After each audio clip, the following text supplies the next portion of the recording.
Hello hi friends, மணி வந்து 5:30 ஆயிடுச்சு. Evening ஆயிடுச்சு. நான் சைக்கிளிங் கிளம்பிட்டேன். மார்னிங் வந்து வாக்கிங்கும் ஈவினிங் வந்து சைக்கிளிங்கும் நான் ரெகுலராக வச்சுப்பேன். என்றைக்கோ தவிர்க்க முடியாத சூழ்நிலை, சப்போஸ் என்னால் பண்ண முடியல அப்படின்னா அன்றைக்கிங்க மட்டும் நான் பண்ண முடியாது. யாரோ கெஸ்ட் வந்துட்டாங்க, இல்லை ஒரு அர்ஜென்ட்டான ஒர்க்கு அப்படின்னா அந்த மாதிரி நேரங்களில் மட்டும் பண்ண மாட்டேன். மேக்ஸிமம் நான் அதை அவாய்ட் பண்ண மாட்டேன், கம்பல்சரியாக போயிடுவேன்.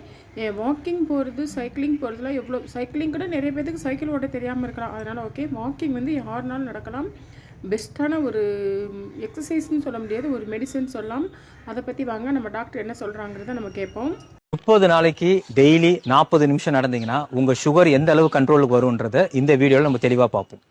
ஒரு டாக்டராக நான் உங்களுக்கு சொல்ல வர்றது என்னென்னா, நடக்கிறதுன்றது வெறும் ஒரு எக்ஸசைஸ் மட்டும் கிடையாது, அது ஒரு மருந்து மாதிரி. டெய்லி 40 நிமிஷம் நடக்கிறதால உங்கள் கணையத்தில் இருக்கிற இன்சுலின் வந்து சென்சிட்டிவாக மாறும். சென்சிட்டிவாக மாறுதுன்னா என்ன அர்த்தம்னா, உங்கள் கணையம் வந்து சுரக்கக்கூடிய அந்த இன்சுலின் உங்கள் உடம்பு ஏற்றுக்கிற அளவுக்கு வந்துடும். இதனால என்ன ஆகும்னா, நம்ம ரத்தத்தில் இருக்கிற சர்க்கரை நம்ம செல்லுக்குள்ளே போகும். நம்ம ரத்தத்தில் படிப்படியாக சுகர் குறையிறதை நீங்கள் கண்டிப்பாக பார்க்கலாம். இந்த நடைப்பயிற்சி சுகரை மட்டும் தான் குறைக்குதான்னு பார்த்தீங்கன்னா கிடையாது. சுகருடைய 3 மாத அளவு HbA1cன்ற அளவை 1% வரைக்கும் இது குறைக்கிறதுக்கு வாய்ப்பு இருக்குது. அது மட்டும் இல்லாமல் உங்களுக்கு ப்ரெஷர் இருந்தால் அதுவும் கண்ட்ரோல் வரும். உங்கள் உடல் எடையை வந்து மெயின்டைன் ஆகும். உங்களுக்கு மன அழுத்தங்கள் இருந்தால் அது குறையும். அது மட்டும் இல்லாமல் பல நாள்பட்ட நோய்கள் லைக் தைராய்டு, கொலஸ்ட்ரால், இந்த மாதிரி பிரச்சனைகள்லேருந்து நீங்கள் ஈஸியாக வெளிவரத்துக்கும் வாய்ப்புகள் இருக்கும். ஆனால் இதுலேயும் ஒரு முக்கியமான விஷயம் இருக்குது.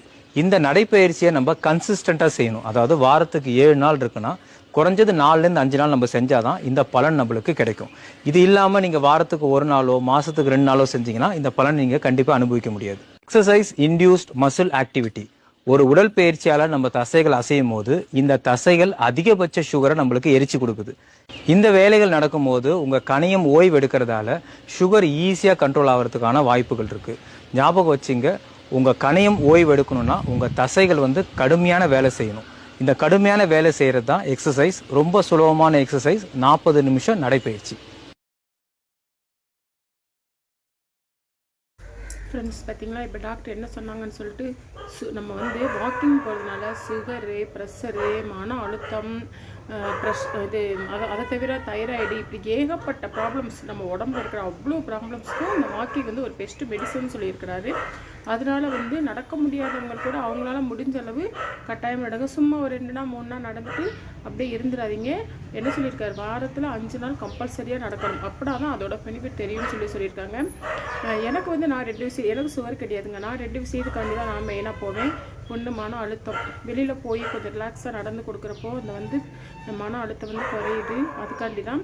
இப்படி ஒவ்வொருத்தவங்களுக்கும் ஒவ்வொரு விதமான பிரச்சனைகள் இருக்கும். கட்டாயமாக வாக்கிங் போக, வாக்கிங் வந்து best medicine. Okay friends, okay, by.